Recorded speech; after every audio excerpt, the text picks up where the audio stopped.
அன்பார்ந்த creativity YouTube channel பார்வையாளர்களுக்கு அஸ்ஸலாமு அலைக்கும் வரஹ்மத்துல்லாஹி வபரகாத்துஹு. இந்த காணொளியில் நீங்கள் காண இருப்பது அதிராம்பட்டினம் ஆயிஷா மஸ்ஜிதில் நடைபெற்ற வெள்ளிக்கிழமை பயான்.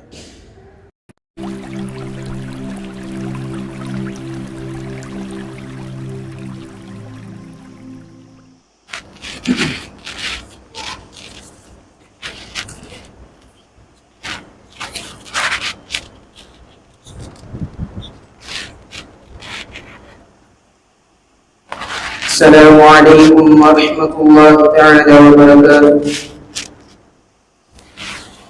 إن الحمد لله نحمده ونستعينه ونستغفره ونؤمن به ونتوكل عليه ونعوذ بالله من شرور أنفسنا ومن سيئات أعمالنا. من يهده الله فلا مضل له ومن يضلله فلا هادي له. وأشهد أن لا إله إلا الله وحده لا شريك له ونشهد أن محمدا عبده ورسوله. فقد قال الله تعالى في القرآن الكريم والفرقان المجيد بعد أعوذ بالله من الشيطان الرجيم بفضل بسم الله الرحمن الرحيم. قال الله تعالى رب اشرح لي صدري ويسر لي امري واحلل عقدة من لساني يفقهوا قولي. وقال نبينا صلى الله عليه وسلم نعمتان مغبون فيهما كثير من الناس الصحة والفراغ. وقال ايضا بلغوا عني ولو آية او كما قال عليه الصلاة والسلام.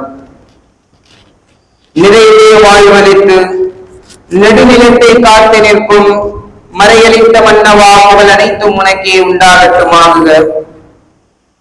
அம்மன்னவனின் சாந்தியும் சமாதானமும் ஏவலரும் தலைவர் சய்யிதுனா முஹம்மது முஸ்தபா ஸல்லல்லாஹு அலைஹி வஸல்லம் அவர்களின் மீதும் அவர்களை அப்படியே பின்பற்றி வாழ்ந்த உத்தம சத்திய ஸஹாபாக்கள், தாபிஈன்கள், தபா தாபிஈன்கள், உலமாக்கள், ஷுஹதாக்கள், ஃபுகஹாக்கள், இன்னும்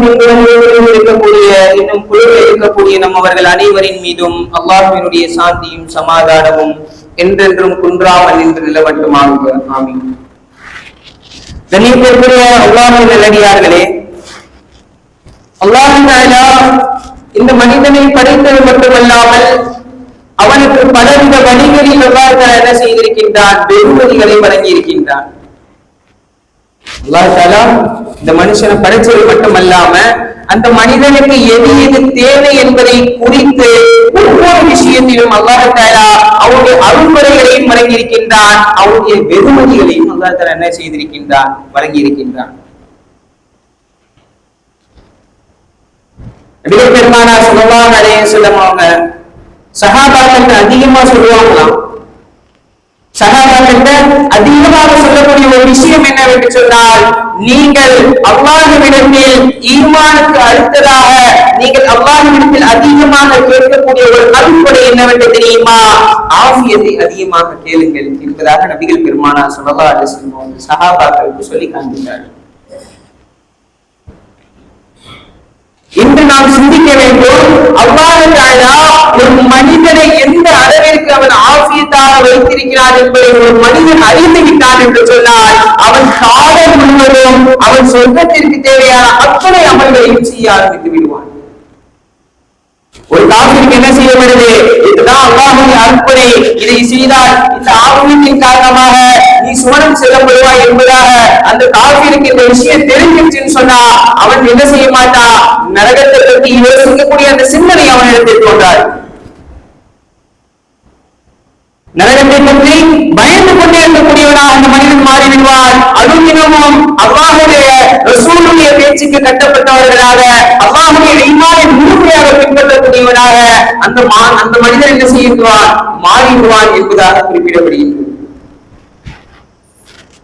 அந்த அளவிற்கு அல்லாஹ் தஆலா இந்த உலகத்தில் ஒரு மனிதனுக்கு எல்லா இடங்களிலும் தன்னுடைய அருள்முறைகளை என்ன செய்து கொண்டே இருக்கின்றார், கொடுத்துக் கொண்டே இருக்கின்றார். அதில் முக்கியமாக ஹதீஸ்களிலும் குர்ஆன்களிலும் குறிப்பிடக்கூடிய முக்கியமான இரண்டு அருள்முறை என்ன தெரியுமா? நிஅமதானி மக்பூலுன் ஃபீஹிமா கஸீருன் மினன் நாஸ் ஸிஹ்ஹத்து வல் ஃபராக். இன்று மனிதன் அதிகமாக அசத்தையாக இருக்கக்கூடிய 2 நியாமத்துகள் பெருமானா ஸல்லல்லாஹு அலைஹி வஸல்லம் சொன்னாங்க. இன்னைக்கு மனுஷன் கண்டுக்கிறாங்க, மிகவும் அசத்தியாக இருக்கக்கூடிய 2 நியாமத்துகள். உயர்ந்த நியாமத், முதலாவது நியாமத் என்ன தெரியுமா? சிஹத். முதலாவது நியாமத் சிஹத், அவருடைய ஆரோக்கியம் என்பதாக நபிகள் பெருமானா ஸல்லல்லாஹு அலைஹி வஸல்லம் அவர்கள் குறிப்பிட்டார்கள். ஒரு மனிதன் தன்னுடைய உடல்நிலை சரியில்லாத பொழுதுதான் என்ன செய்யலாம்? அந்த உடலை பற்றி என்ன செய்யக்கூடியவனாக இருக்கின்றார்? ஆராயக்கூடியவனாக இருக்கின்றார்.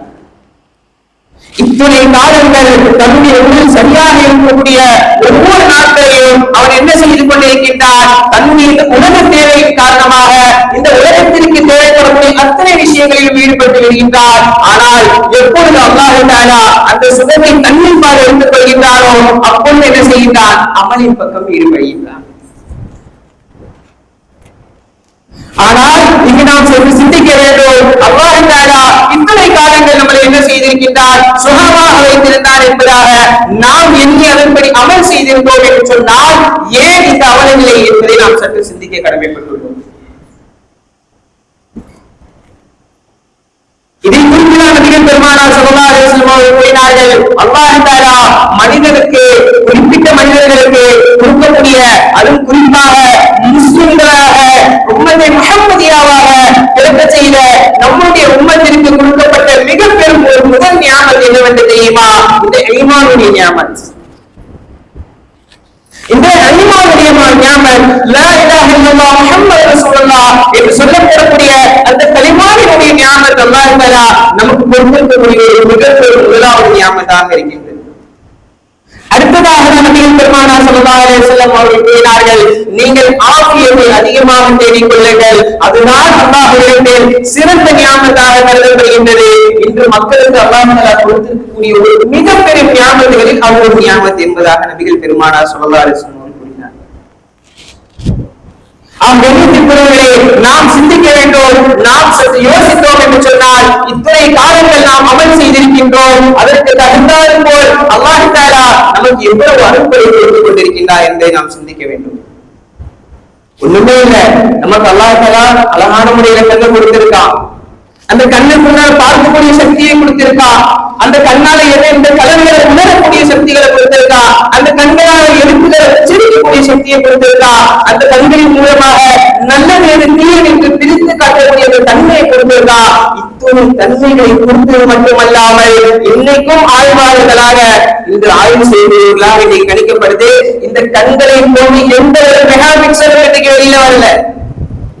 அல்லாஹ் தஆலா கொடுத்திருக்கக்கூடிய இந்த இத்தனோடு இருக்கக்கூடிய இந்த 2 கண்கள், இந்த 2 கண்களுக்கு மேலாக இந்த உலகத்தில் எந்த கேமராக்களும் வெளியாகப்படவில்லை.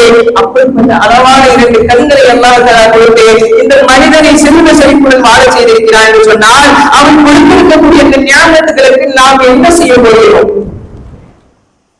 இந்த ஒரு நியாமத் போதும். நாளை அல்லாஹ் தஆலா கேட்டான் என்று சொன்னால், நாளை அல்லாஹ் தஆலா மறுமையில் நான் உனக்கு இந்த அழகான 2 கண்களை கொடுத்திருந்தேனே, இந்த கண்களின் மூலமாக நீ செய்திருந்த அமல்கள் என்ன என்பதாக கேட்டால் நாம் என்ன சொல்ல காத்திருக்கிறோம் என்பதை நாம் சற்று சிந்திக்க கடமைப்பட்டுள்ளோம்.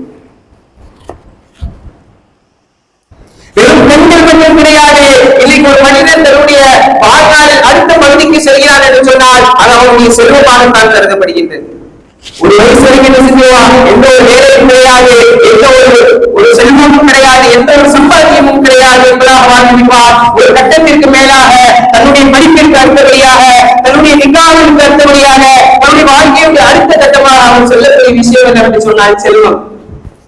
இந்த செல்வத்தினுடைய விஷயத்தில் ஒரு மனிதன் உயர்கிறான் என்று சொன்னால் அது அவருடைய அறிவால் மட்டும்தான்.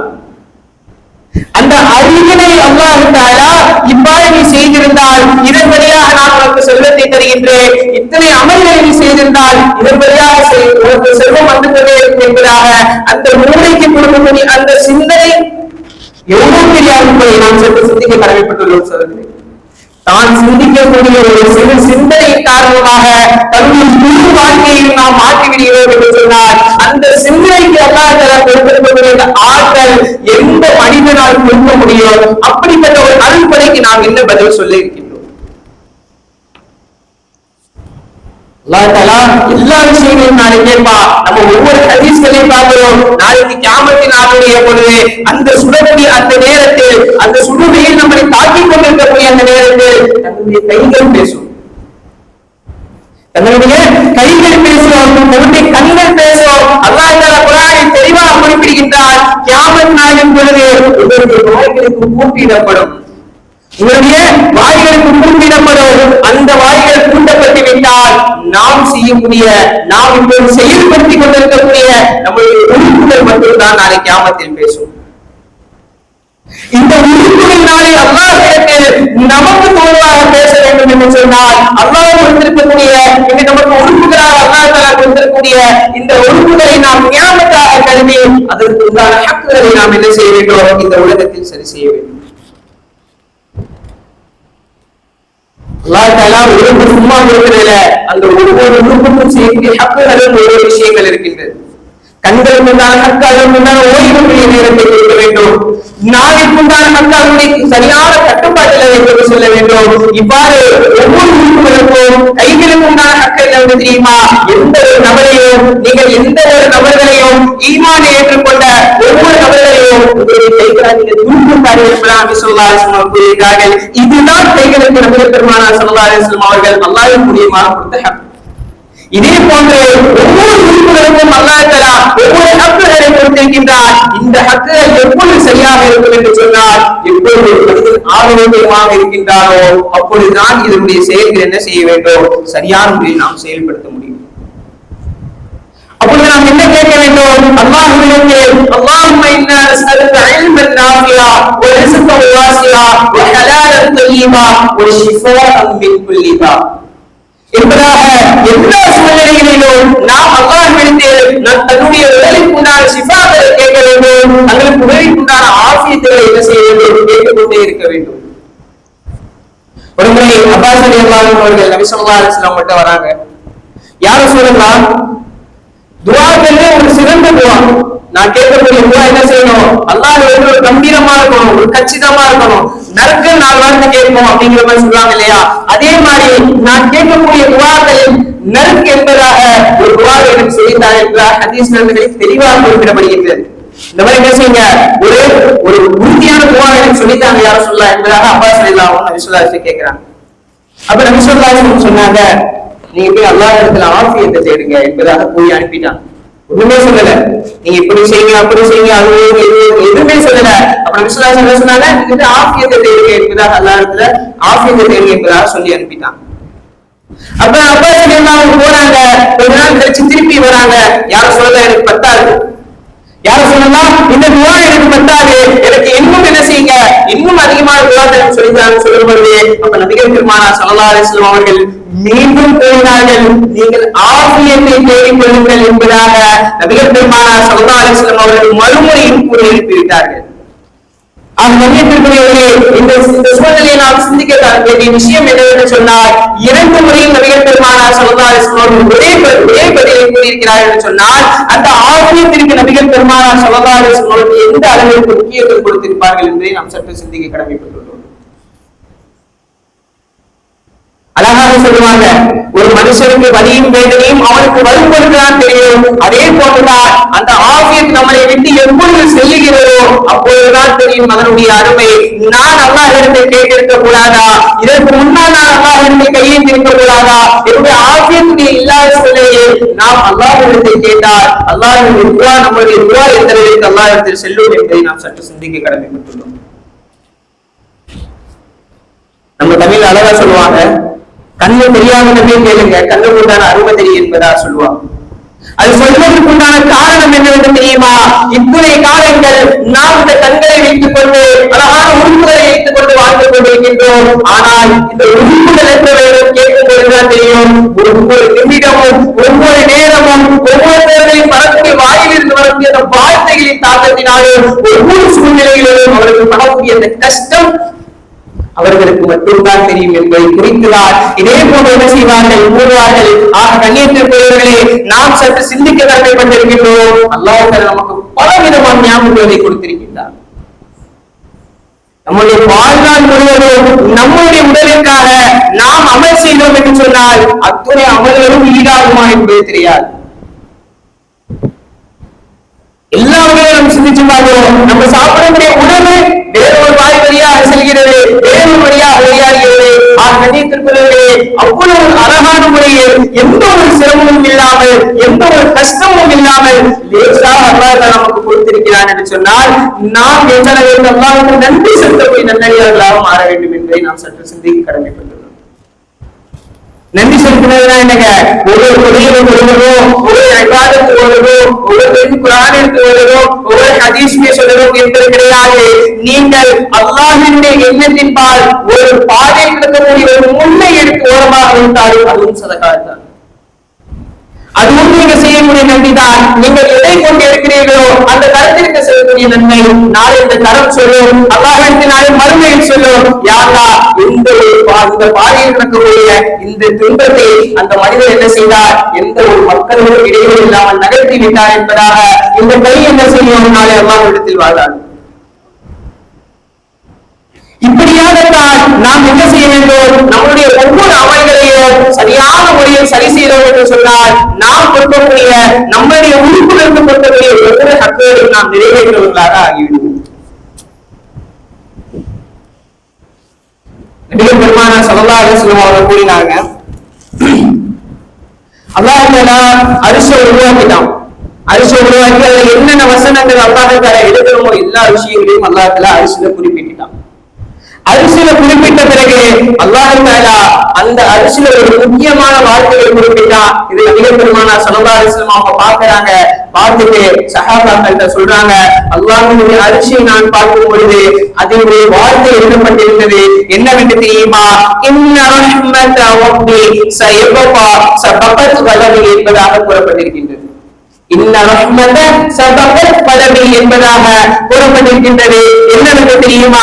நிச்சயமாக என்னுடைய அருள், அல்லாஹ் தஆலா குறிப்பிட்டார், என்னுடைய அருள் பார்வை, என்னுடைய அருள் பார்வை என்னுடைய கோபத்தை நீக்கி விட்டது என்பதாக நபிகள் பெருமானார் ஸல்லல்லாஹு அலைஹி வஸல்லம் அவர்களுக்கு குறிப்பிடுகின்றார் அல்லாஹ் தஆலா. இங்க நம்ம நன்றாக கவனிக்க வேண்டும். அல்லாஹ் தஆலா கோபப்பட்டு விட்டார் என்று சொன்னால் எந்த ஒரு மனிதனாலும் தப்ப இயலாது. அல்லாஹ் தஆலா கேள்வி கேட்க ஆரம்பித்து விட்டாலும் எந்த ஒரு மனிதனாலும் தப்ப இயலாது. அப்படிப்பட்ட ரப்பல் ஆலமீன் குறிப்பிடக்கூடிய வார்த்தை என்னவென்று தெரியுமா? நான் என்னுடைய அருளாக இருக்கின்றது, கோபத்திலே என்னை வீழ்த்தி விட்டது என்பதாக அல்லாஹ் தஆலா குறிப்பிடுகிறார். அப்ப நம்ம என்ன செய்யணும்? அல்லாஹ்விடத்துல யா அல்லாஹ் உன்னுடைய அருள் பார்வை என்னை திருப்புவாயாக, நான் செய்யக்கூடிய அமல்களை உன்னுடைய அருள் பார்வை பக்கம் என்னை திருப்பி என்னுடைய அமல்களை ஏற்றுக்கொள்வாயாக என்பதாக நாம் அதிகமாக அல்லாஹ்விடத்தில் கேட்கக்கூடிய நன்மக்களாக மாற வேண்டும். அந்த நீட்டிப்புகளே அல்லாஹ் தஆலா இந்த உலகத்தில் மனிதனுக்கு கொடுத்திருக்கக்கூடிய மொத்த ஞாபகங்களின் அளவு என்னவென்று தெரியுமா? 100 ஒரே ஒரு ஞாபகத்தை அல்லாஹ் தஆலா இந்த மொத்த உலகத்தையும் கொடுத்திருக்கிறார் என்று சொன்னா மீதமுள்ள 99 ஞாபகங்களையும் அல்லாஹ் தஆலா என்ன செய்கின்றார், மறுமையில் நமக்கு தரக்கூடியவராக இருக்கின்றார். அந்த ஞாபகங்களை நல்ல முறையில் அடைந்து கொள்வதற்கு உண்டான முயற்சி தான் இந்த உலகம். இந்த உலகத்தில் நாம் எந்த அளவிற்கு அல்லாஹ் கொடுத்திருக்கக்கூடிய ஞாபகத்துக்கு சரியான முறையில் பதில் சொல்கின்றோமோ, சரியான முறையில் நடந்து கொண்டிருக்கின்றோமோ, இதை பொறுத்துதான் நாளை சுவனத்தில் அல்லாஹ் தஆலா கொடுத்திருக்கக்கூடிய ஞாபகங்களை நாம் அடைய முடியும் என்பதை நாம் மனதில் உறுதி கொள்ளக்கூடியவர்களாக நாம் மாற வேண்டும்.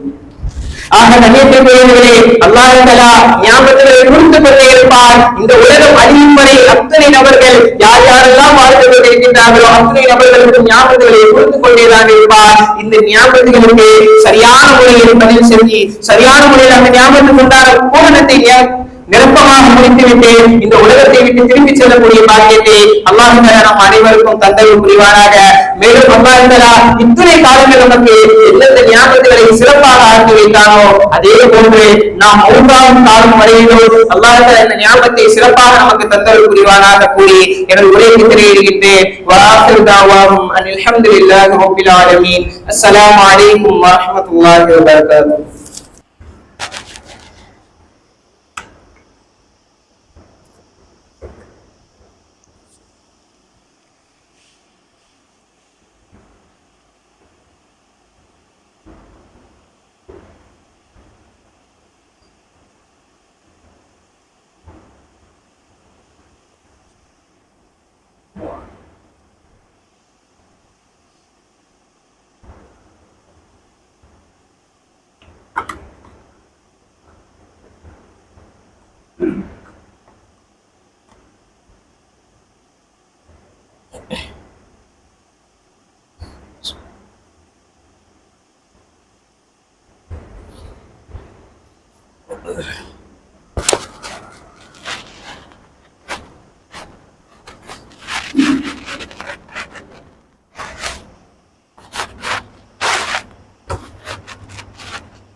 والسلام عليكم ورحمة الله وبركاته.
எப்போ வந்தீங்க? நேற்று வந்தீங்களா? அது சரி, தகவல் தெரியலையே நமக்கு. ஆனால் நம்மளை கண்டுபிடிச்சிட்டீங்க கரெக்டாக.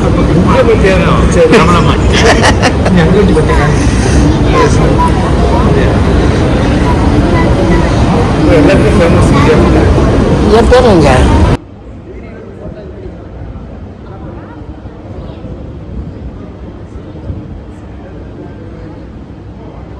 Subscribe to Creativity channel, like, share and comment, and click on the notification bell so that you'll be notified every time we post a new video.